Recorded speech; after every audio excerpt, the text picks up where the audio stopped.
All right, well, Dave, why don't we kick it off? That's great. That's great.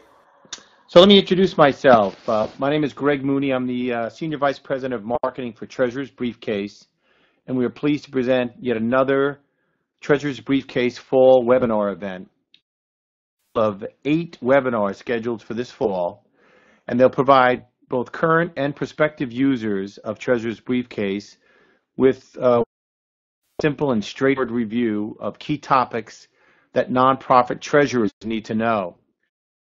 More in 2016 with subjects that will hopefully help you keep up with the changes in nonprofits as well as in the Treasurer's Briefcase software.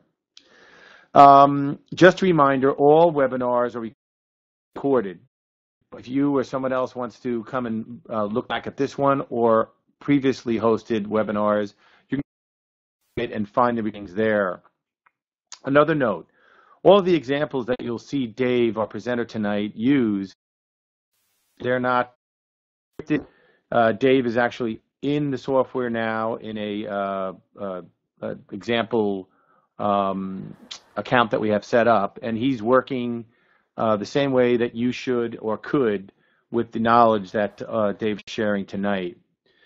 We also have a chat feature, so if you want to tee up a question that Dave can get to later in the broadcast, please feel to use that.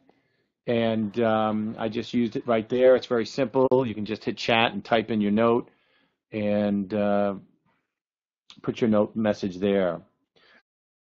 Now introduce Dave Lauer. He's our speaker for tonight. Dave Treasurer's Briefcase, as well as a CPA with over 31 years of tax and accounting experience. Dave knows your pain, as he has been a volunteer for multiple organizations over the last 25 years. And in doing so, he's recognized a huge gap in the support and resources available for those who want to lend their time to local, small, and typically all volunteer organizations, and hence his brainchild, Treasurer's Brief. So without further ado, Dave, do you want to take it away? Okay. Thank you, Greg. Thank you, Greg.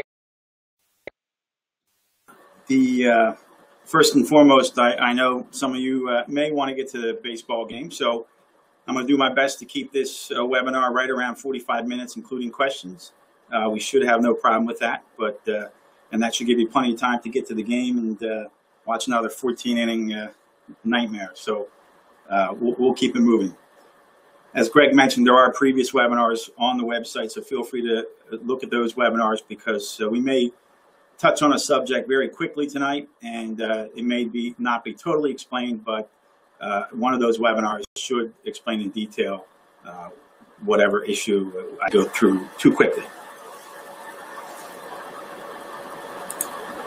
Tonight's webinar is basically a deep dive into using our transaction register. The transaction register is the engine of Treasurer's Briefcase. All reports are prepared by the program from this data that you enter. Additionally, all bank reconciliation data is derived from the same location. So I used to call it a check register. You'll see later why I actually call it a transaction register now. Toward the end of the seminar, we'll see how you can use the transaction register to do more than just record ins and outs of checkbooks. By the end of the webinar, we hope to give you a better understanding of functions and categories, teach you how to use the transaction register to record activity, to learn how to transfer funds between accounts, prepare your bank reconciliation. We're going to show you how to support your transactions by attaching receipts through our digital briefcase. And we're going to also teach you how to add a level of oversight with check approval process. Finally, toward the end, as I mentioned, I'll briefly go into how to utilize your check register for unique scenarios such as cash activity or not. Your line is now. All right, let me mute that for you folks.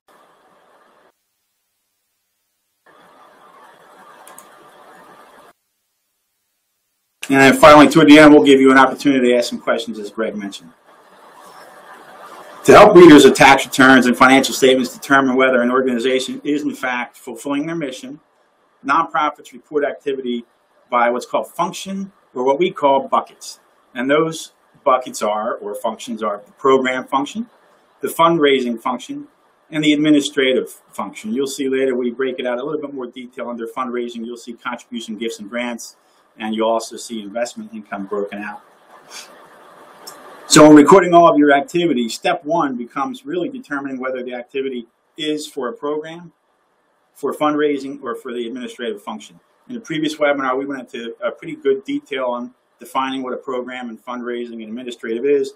But the easy answer is, if you record an expense and that expense is the reason you exist, in all likelihood, it's a program activity item. So, for example, if I'm a PTA and I buy an overhead projector for a class, that's clearly a program expense. If I'm selling cookies, if the students are selling cookies for fundraisers, obviously that's a fundraiser.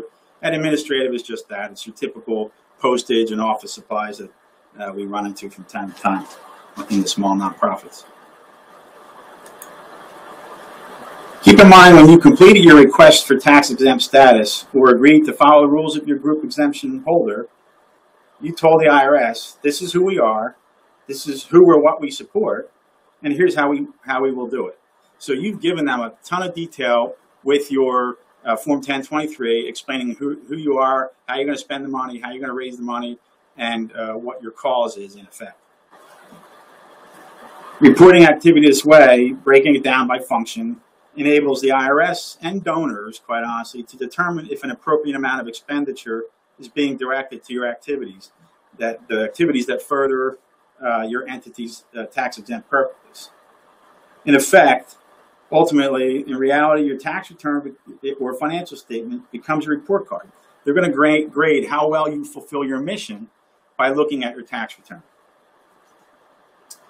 I'm going to jump out to the software for a second. And in our software package, you'll notice under settings, categories, all our categories are listed. And these are basically those buckets I referred to. You have fundraising, administrative. You can open them up. Again, in a previous webinar, I went into detail how to work within this module. But a good example, for instance, under fundraising, we have ad book or program book, auction, bake sale, beef and beer, book fair. And it's an alphabetic listing. You can add, you can always add, and you can always remove. And you'll notice this mimics exactly what the IRS is looking for.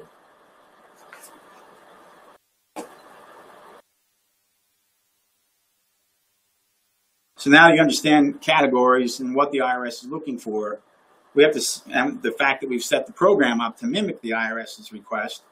How do you use that knowledge? How do you implement that? We do it all through our check register or transaction register. In essence, we have taken the manual check register that we're all used to in our lives and moved it to the cloud. It may take a while to learn to let go, but once you begin using Treasurer's Briefcase, you have no need to manually keep a checkbook. That's a real tough concept for people to get used to, but everything you could possibly need from a reporting standpoint will be in your Treasurer's Briefcase software. We're going to jump out to the software now. We're going to go to the transaction entry screen. There's two ways to get there. You can just click on checking. It'll bring me to a list of all the checks I've entered, and I can just go ahead and add a new transaction. Or I could have gone to checking new transaction. In this case, there was a bill payment to Applebee's. The system automatically recognizes we don't have this vendor set up. It also recognizes that it's probably a company. I'm just going to go ahead and agree with that and say go ahead and add it. And we spent $120 at Applebee's, and that was for our meeting, our monthly meeting that we had. And I can put a little more detail. This could be we had our budget meeting. I'm going to go ahead and save that transaction. Notice up here, I've told the system it's a check. You can, even though it looks like a check, you can do all transactions here. You can do a deposit, other in, which would be interest income or reversal of a transaction by the bank, other out, or even void a check. Again, I'm going to keep repeating that. There's other webinars in which we go into detail on some of these this activity, but it's that easy to enter a transaction. I'm going to go ahead and hit save. And that transaction has now been saved, and I'm ready to enter my next transaction. When entering transactions, keep in mind those categories we talked about, those breakdowns of those functions, they can all be found down here in the category listing section. The next example I'm going to use is a little bit more complicated, and the reason I want to show you is I want to show you how to use all the fields on the transaction register. So in this case, this was another check that was written. This check was written for $25.85, and it went to Sue Jones. The system doesn't recognize the Sue Jones. In this case, it figured out, oh, that must be a person. It's two names. I'm going to go ahead and accept it. If it was a company with two names, obviously you'll just click on the company radio dial and click add. In this case, we wrote a check for $25.85. And this was a submission by Sue Jones of her out-of-pocket expenses that she incurred on behalf of the club. So I'm just going to put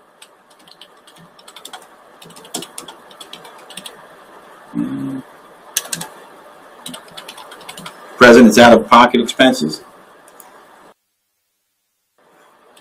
She incurred some office supplies at Staples.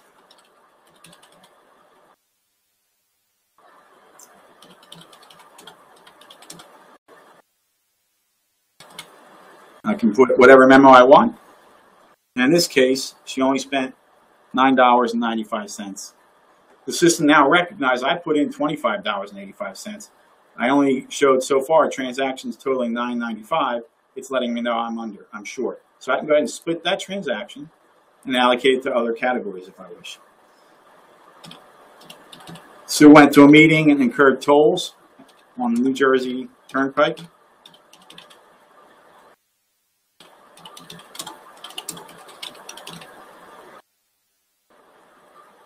And it was $10.25. That's actually low for the New Jersey Turnpike.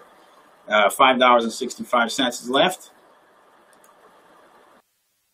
And Sue went to the Acme. See what happened here? The system didn't recognize Acme. So I'm going to go ahead and, I'm sorry, I should be putting that to a category, not a vendor. So it was plates for the bake sale. So this is bake sale. So the system will typically tell you when you're doing something wrong. I always tell users, you really can't do too much damage in this program. I mean, it would be very hard to blow this thing up. So don't at all be uncomfortable. Just go ahead and start entering away. This was at Acme, and it was plates for bake sale. So now I have all my totals matching what I gave to the president. But notice what I did here. In effect, I had two administrative categories that we incurred and one fundraising category. So you can, we call master categories, but so office supplies and tolls would fall under the administrative function, and bake sale, of course, would be a fundraising function. So I'm going to go ahead and save that transaction. Now we're going to do one more transaction, a little bit more complicated. But again, the purpose of this webinar is to show you all that this transaction register can do. So I'm going to show you a scenario where we made a deposit. The actual deposit was, I believe, I can work backwards actually, but I got my number here. 687.05. And this deposit was a situation where they had the bake sale. They actually collected during the bake sale $700, but then they had to go to the store later and buy more supplies. So I'm going to go ahead and tell the system, hey, this is for bake sale revenues. We actually received $700. The system, again, is telling me my math does not work. In this case, it's showing me a negative number. I'm going to go ahead and click split. And I'm going to tell it, again, it was a bake sale expense, and it was at Acme, and it was for napkins, bake sale. So in effect, what we did with this transaction is say, hey, we only deposited into our operating account $687.05. However, we want to make sure we keep track of all the true activity of that particular fundraiser. And that bake sale fundraiser brought in $700, but we had $12.95 of expenses in that particular situation. So I'm going to go ahead and save the transaction. So you can see how easy it is to actually record a transaction and allocate to all the various categories. Again, going back to settings, categories. We call these our master categories: fundraising. Buckets is the description I used before. Fundraising administrative program. We further break down contribution, gifts, and grants, and that's because the IRS on the 990 wants to know if contributions came from corporations, general public, if there are contributions more than 5,000. So we try to account for that in the system. Also, potentially there's investment income issues, interest income, capital gain issues. If it's too high an amount, you potentially could run into a situation where you actually have to pay tax. So the IRS wants to break that out also. Okay. One of the features that we feel is most helpful, in fact, quite honestly, ultimately this was the reason I came up with the idea of Treasurer's Briefcase, and it's the reason we call it Treasurer's Briefcase. Was I was a volunteer at a Little League that had been around for over 50 years, and when the treasurer came to me and said, hey, let's meet tonight, he actually brought me 6 banker's boxes full of information that I had to keep in my garage for the 4 years I was the treasurer. And it then dawned on me there's got to be an easier way. So one of the features we provide in Treasurer's Briefcase serves 2 functions. So it's a digital briefcase. It allows you the ability to save documents in the cloud in an encrypted manner, a safe encrypted manner. So it allows us to save the documents in the cloud, but it also gives us a level of transparency, and I'm going to demonstrate that for you shortly. So you accomplish 2 goals. You take all that data, that years and years of data that's sitting in somebody's garage, and you get it onto the cloud so that transitioning from one treasurer to the other treasurer is very, very simple. Quite honestly, it makes recruiting the next treasurer much easier, in my opinion. And it also provides, as you'll see, a level of transparency that other software may not provide, and certainly a manual environment doesn't provide.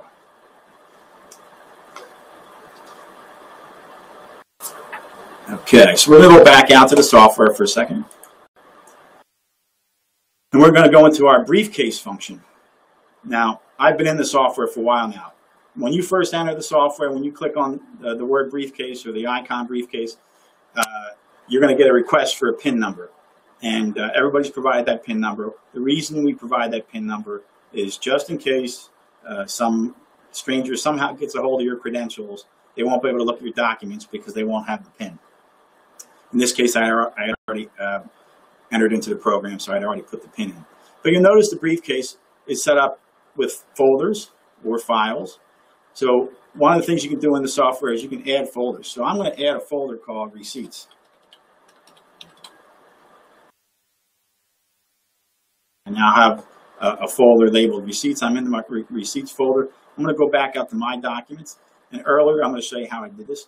I actually uploaded a document, a receipt from Applebee's. So I'm going to go ahead and move that receipt out of My Documents into Receipts. A couple things you can do in here. You can actually add tags to the receipt if you wanted to. So you can add additional tags. You could say here, board meeting as a tag. So later, if I'm looking for all the receipts related to all the board meetings for the year, if I type in board meeting, it's going to pop up every receipt related to board meetings when I do the search. You can also put a little bit better description on the bottom if you want. This is the receipt from the January board meeting or whatever it may be. And I'll just show you uploading a document, how easy it is. You just click on the upload document, upload file icon, choose file. I'm going to just upload the Applebee's picture again. I'm going to go ahead and say open. I'm going to tell it what folder to put it in. In this case, I'm just going to put the board reports so you can see, and I'm going to go ahead and say upload. Now, what you don't see is behind the scene, the software is encrypting the document. It's telling us here that it's been uploaded successfully, but it takes about 2 or 3 minutes for it to go out to the server, get stored, get encrypted, and then placed in the proper folder. So we'll come back eventually, and I'll show you where that is once it has a couple minutes to do that. But you can see it's that easy. Now I'm going to go back to the transactions register. You'll notice, first of all, the transactions register also has a quick search feature. So I'm going to type in Applebee's, see if it recognizes my, okay, and it's going to find all the payments to Applebee's this year, or in this in the system. And I have the ability, because this transaction has not been reconciled yet in the bank reconciliation, I have the ability to edit. Once you reconcile, you can edit certain things, but you can't edit the amount, obviously, because that's a fraud prevention program that we implemented so that people can't make those kind of changes. But I'm going to go ahead and hit edit. And you'll notice I have the ability to attach a document. So I'm going to go ahead and click attach document. Now what I can do is I can look in the folder where that document may be. I'm going to go ahead and click my button to attach it. I'm going to close it. And you'll notice that document is now attached to this particular check. It can attach multiple documents. So if in the case of that reimbursement to the president, assuming she gave us receipts for all 3 transactions, we can upload all 3 documents and attach them to the same check. So I'm going to go ahead and hit save.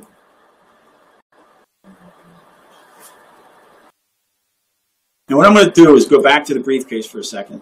And I'm going to go back to our receipts. And you'll see that there's a new picture here.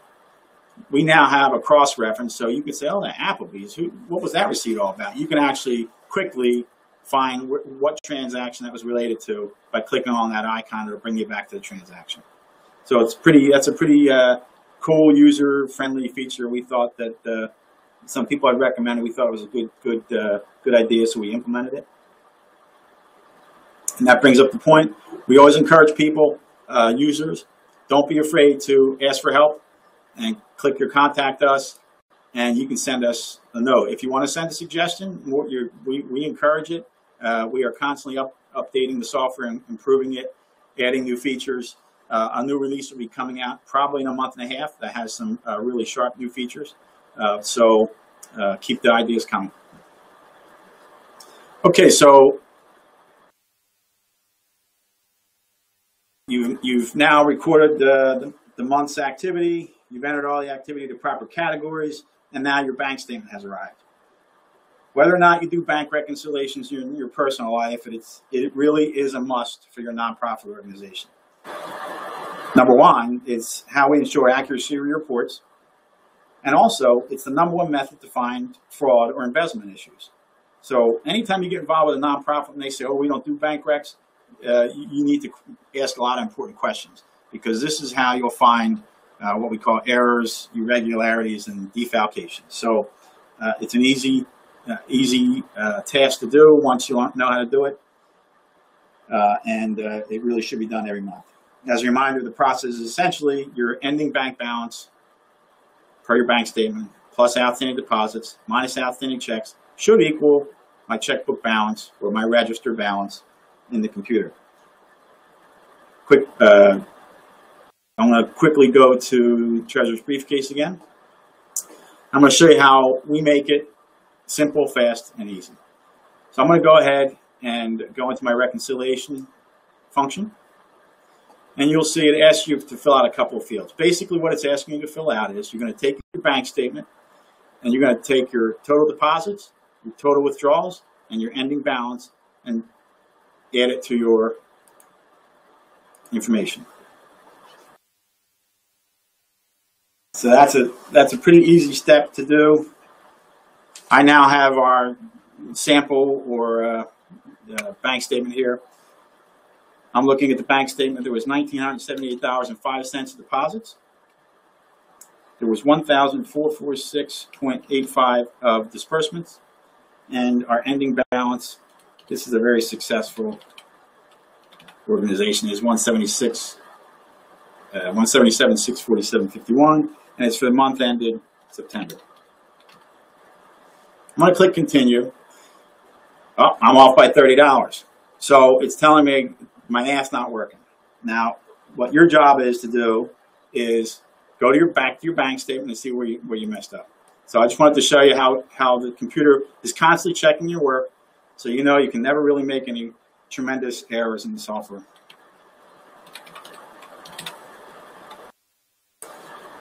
Okay, so what just happened is in behind the scenes, the software is going out to your check register, your transaction register, and it's pulling over all the transactions that occurred in the month of September and entering any outstanding deposits from the previous month or outstanding checks from the previous month that hadn't cleared, and putting them into your bank reconciliation module. So what you see here is our last bank rec was done August 30th. That was our last bank balance. This is the total deposits per bank, total disbursements per bank, and that's our ending bank balance as of September 30th. So I now have, I'm now going to clear checks. You'll notice I only have one check here to clear. However, the bank told me there's $1,978.05 to clear. I'm going to go ahead and clear the one check that did clear, and it's telling me I'm $1,291 off. I'll show you how we're going to handle that transaction in a second. My job, I'll go to the bank reconciliation. I'll see, is there a deposit that occurred that I never entered into the check register. In fact, I did on purpose, so I can show you one last way to add a transaction. I'm now going to go to the bank statement. I'm going to clear all my checks that cleared the system. So I'm going to clear, and I'm $1 off. Again, I'm going to go to the bank reconciliation. I'm going to take a look at it. The bank thinks it was $1446.85. I only cleared $1445.85. I can actually edit a check right from the bank reconciliation screen. So I'm going to go ahead and edit.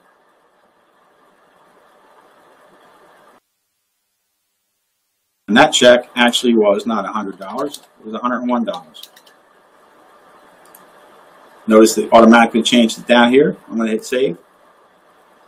The program will now go back to the bank reconciliation, and you'll notice something happened. There's now a check mark on my withdrawals. It's letting me know my withdrawals have reconciled. What hasn't reconciled is my deposits. Now the reality is there's one more deposit that hadn't occurred yet, hadn't been recorded yet. So I'm going to go into the system. I can go right here to add transaction, record the deposit. The bake sale was very successful, so I'm going to use that. And we're going to go ahead and save. Brings me back to the bank reconciliation. I can go ahead and clear that check. And now I've got checks all around. The system is telling me I'm reconciled perfectly. And you'll never get this command, complete reconciliation, unless you reconcile. So I'm going to go ahead and complete reconciliation and say yes, complete.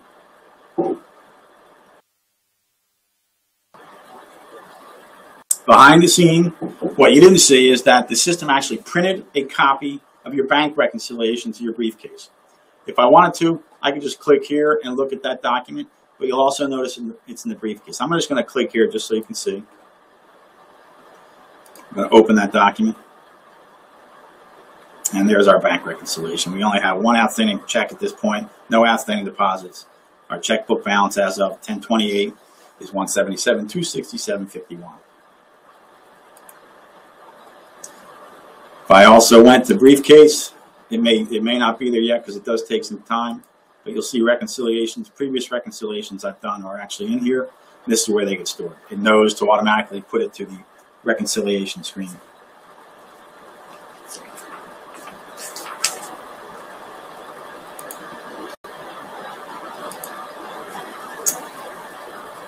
Okay, so now we're going to move into what we call our check approval workflow.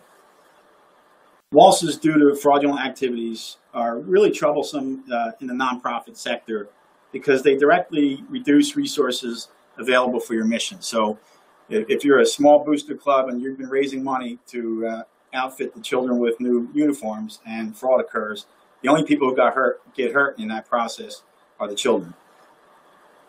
Harvard University recently performed an investigation of nonprofit organizations, and they found in a really small sample population losses in 58 nonprofit cases that range from as low as $200 to $17 million. And when I say losses, I mean losses from fraud and embezzlement. The median loss was $100,000. Actually, the total loss from all nonprofits in that 58 member group was actually $30 million. At Treasurer's Briefcase, we've tried to give you a few weapons to help prevent this fraud. So we're going to go back to Treasurer's Briefcase. I want to point out in settings, when you set up your organization, one of the options you have in setting up the organization is noting to the system that, yes, I need check approval. I need approval from one other person. It could be one other person, two other people, three other people, or I don't need approval from anybody. Obviously, we encourage you to make at least a two-person approval process, the treasurer and then the president, or the treasurer and the vice president, so that it helps. Again, for fraud to occur, two people would have to be embezzling money. So once you click on that, what happens is an email, the system is noted that you're going to need an approver. So when you set up your users, you're going to denote one of the users as an approver. So I have a user here called John Approver, who I set up. He's an active member. He's the vice president. He's going to be a 2015, 2016 board member. And I click on banking and make this user an approver. When you do that, the system will automatically generate an email and send it out to, in this case, John Approver, and basically give him his login credentials. He can log in. He can view the banking information, but again, he can't manipulate anything. He can't do any changes to the software other than approve payments. So I'm going to show you how this how this functions actually. So I'm going to go into new transaction. Or actually, I'll just go to transactions because I think I have some transactions up here that I can work on. So a couple things. You're going to notice in here on your transaction register, green buttons. They are payments that were approved previously by the approver. So I'm going to go to this particular check to Applebee's. You know what? I'm going to create a new one just to show you the whole process here. So I'm going to create a new transaction.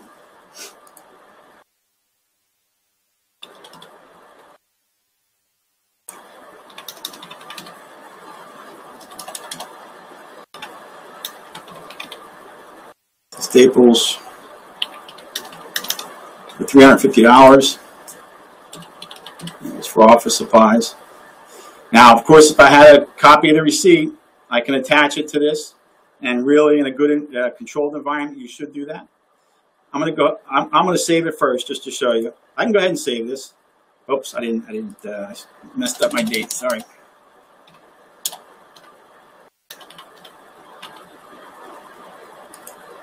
I'm going to go ahead and save that transaction. I've saved it, but I haven't requested it to be approved by anybody. So I can go back to the transaction. I'm going to go to that particular check. I'm going to click Edit.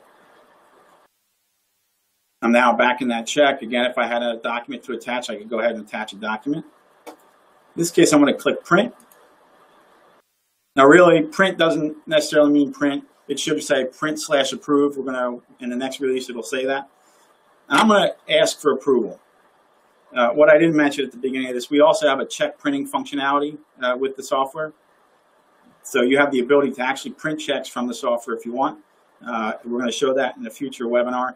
But in this case, I'm going to go ahead and request the approval and hit OK. Again, behind the scenes, what you don't see is the system is now generating an email to John Approver, sending that email to him, attaching to the email information on the particular transaction that we're seeking approval on, and John will get that in his email box. So I'm going to go back out to my email box, and it may take a couple of minutes, but let's see if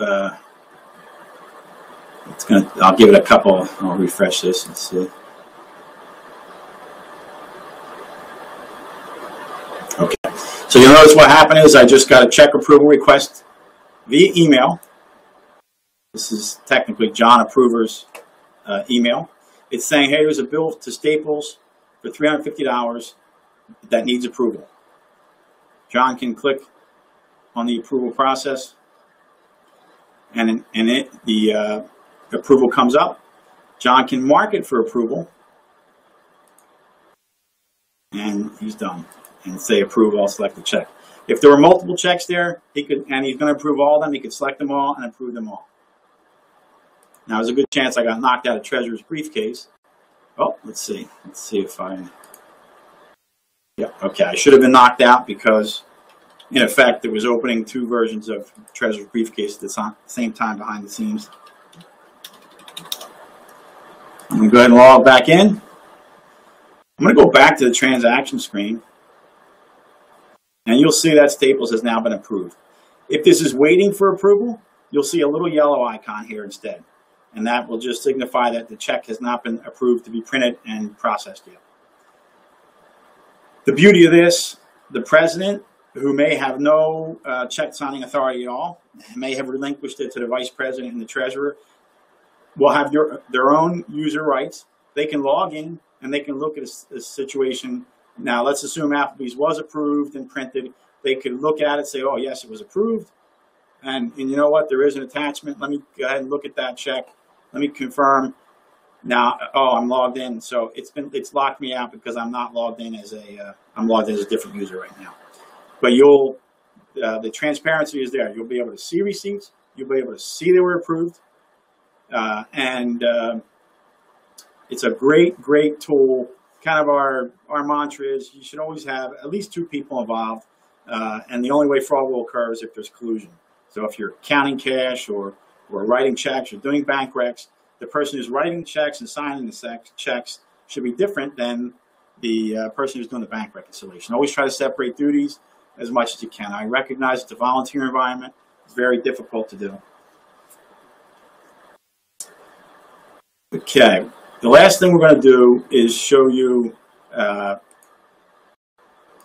in effect, that the transaction register, I call it, is more than just a check register. Although it looks just like a check and it's referencing a bank account, you can actually use it to do more than just record cash or checking account activities. So I'm going to go back to Treasurer's Briefcase. And in this situation, what I'm going to do is I'm going to add a checking account.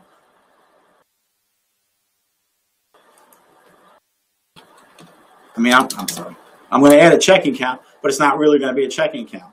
I'm going to call this concession stand cash.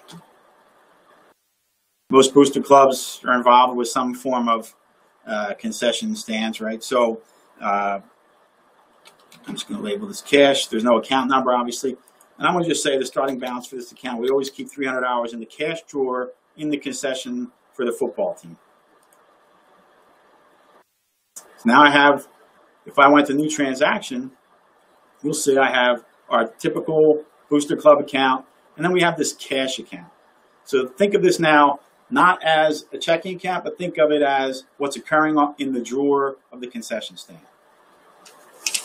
So the football game is over, and the person in charge of concession fundraising activity basically needs to record everything that occurred that day of the football game.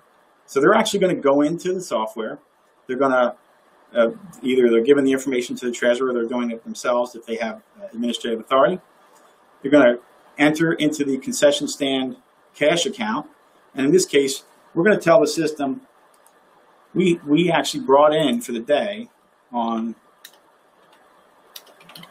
the 10-10 game, we brought in cash of $1,100.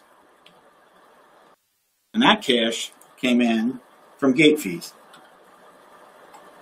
I'm going to go ahead and save it. And we also had more money come in. I really should say other in. More money come in from food sales. And if I want, I could just type in food sales. It's just going to add it. And that was $690.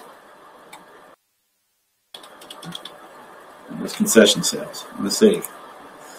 So right now, the system thinks we have $2,090 in our cash drawer at the concession stand. However, the concession folks paid out referees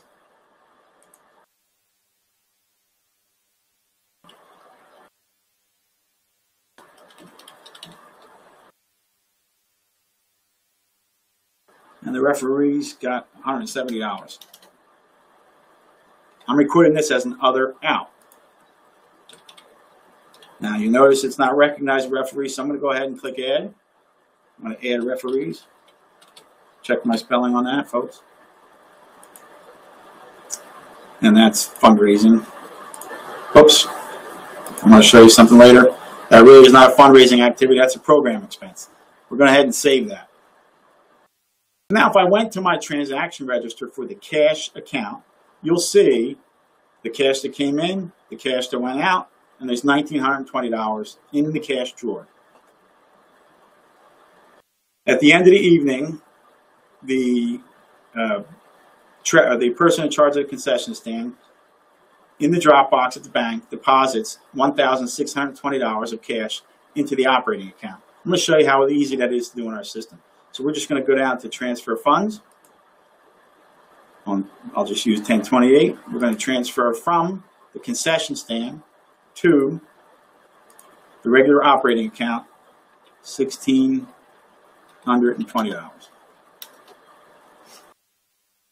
Go ahead, transfer that, and you'll now see that we're back to our drawer balance of $300. The reason this is important, again, the IRS wants to know all of your activity. They just don't want to know that you netted X dollars from your snack stand. They want to see what your gross dollars were, what your true expenses were. So by doing this, you get all activity recorded. And again, in a controlled, perfect environment, there should be a receipt attached to Joe Smith. There should be a cash register tape attached for the deposit of $690 and $1,100, or some sign-off document for those who count the cash at the gate. Okay, so that's how easy doing cash transactions can be. And I'm going to show you one more, and then we'll get going because it is 7:45. I'm going to set up another account. I'm going to go up to setup. Even though it's called a checking account, we're going to call it something different. I'm going to call it non-cash goods.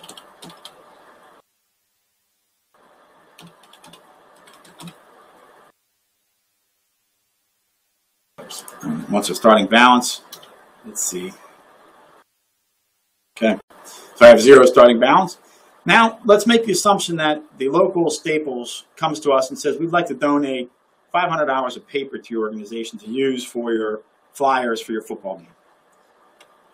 We can actually go in and create a new transaction. In this case, I'm going to go to my non-cash goods.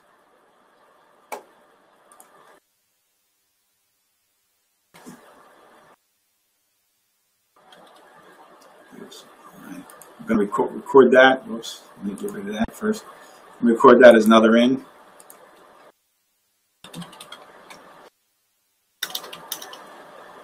Now, you can imagine this is a donation, right? So it simply goes to the donation. It's a corporate donation. Staples, and you'd say, I'm going to go ahead and save that. So right now, it's showing $500 of value, in this case, not cash. What I want to do is step back for 2 seconds. I'm going to show you the Treasurer's Report, year-to-date Treasurer's Report. In a previous webinar, we show you how easy using the report function is. I'm going to go to Treasurer's Report. I'm going to do current fiscal year. I'm going to generate my Treasurer's Report. The reason I want to show you this is the beauty of doing what I just walked you through with the cash and the non-cash is when you present your Treasurer's Report, all activity will be on this report, including non-cash as well as cash transactions. And most importantly, at the bottom, it's telling your members, hey, we've got $178,000 in our checking account, $300 sitting in our cash drawer. Oh, whoops, and that should say non-cash goods. And by the way, we have $500 of non-cash goods sitting somewhere in Joe Blow's office, right? So, and it's going to be used later.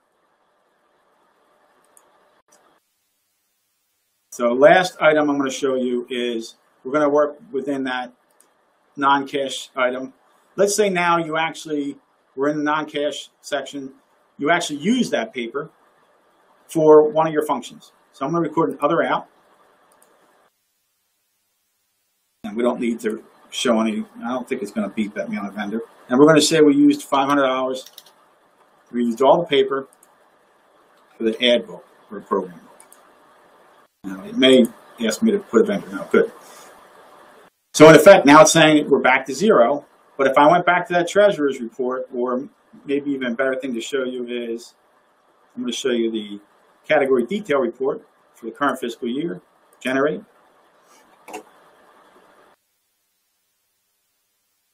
Whoever's in charge of the ad book program, if they really want to know how much money they made on the ad book program, they would actually go under the fundraising section, and there's the ad book program, and you see there's an expense of $500 because they did incur expense. They used the paper.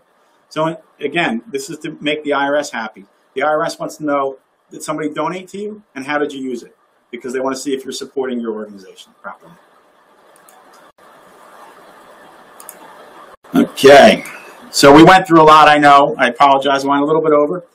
But to get more help, just continue attending our webinars. We're going to offer more and more in the future. If you're a standard subscriber, don't forget you get phone support. And the budget and trial subscribers get email support. And then finally, of course, you can go to our website and click on the resources section or the FAQ section and get more information there. I also showed you how to use the Contact Us. A lot of people do use that. And we pride ourselves on getting back to you pretty quickly. One of the things I want to just bring up quickly on this blurry screen is we're basically a grassroots movement, and we rely on people like you, volunteers like you, to spread the word for us. So all we ask is that you, when you get an opportunity, like us on Facebook, spread the word to your local nonprofit organizations, to your other fellow volunteers. Volunteers all seem to be the same people all the time, so you all know each other. So spread the word. Also, we don't publicize it often, but we do work with group exemption holders, with parent organizations, customizing potentially software, our software for them. And so if you know a parent organization, or if you're on a board member of a parent organization like PTA, New Jersey PTA in our state, or a large organization, and you think they could benefit from offering our software in a branded or customized version to accommodate certain uniqueness of their organization, absolutely reach out to Greg Mooney. He's in charge of sales and marketing. Who'll take the information and work with you. So don't be shy about that at all. And finally, we're going to open it up to questions.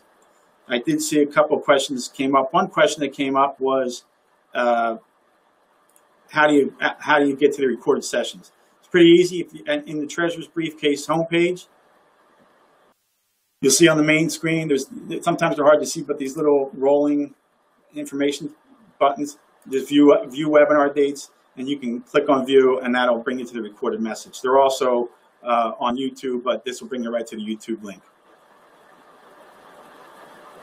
And let's see if you have any other questions. How do I account? Oh, somebody had asked earlier, and I didn't see it. How do you account for non-cash transactions? Hopefully my little quick demo there answered it for you. And I don't see any other questions. Anybody else have any more questions? Feel free to report them. One of the things we are working on, just to let you know, is in addition to webinars, we're going to do little snippets that will be much quicker, 3-minute, 2-minute, 4-minute videos that teach you certain aspects of the software, whether it's uploading a logo, custom logo, so it appears on your reports all the time. They'll be much quicker. They will also appear on the website shortly. So if we don't have any more questions, I want to thank you for your time. I want to thank you, of course, for volunteering. Yep, can documents be moved to another folder? Let me show you that real quick. We got another question. All right, so I'm going to go back to, oops. So in my briefcase, again, because I logged back out, it wants to know my PIN. And my PIN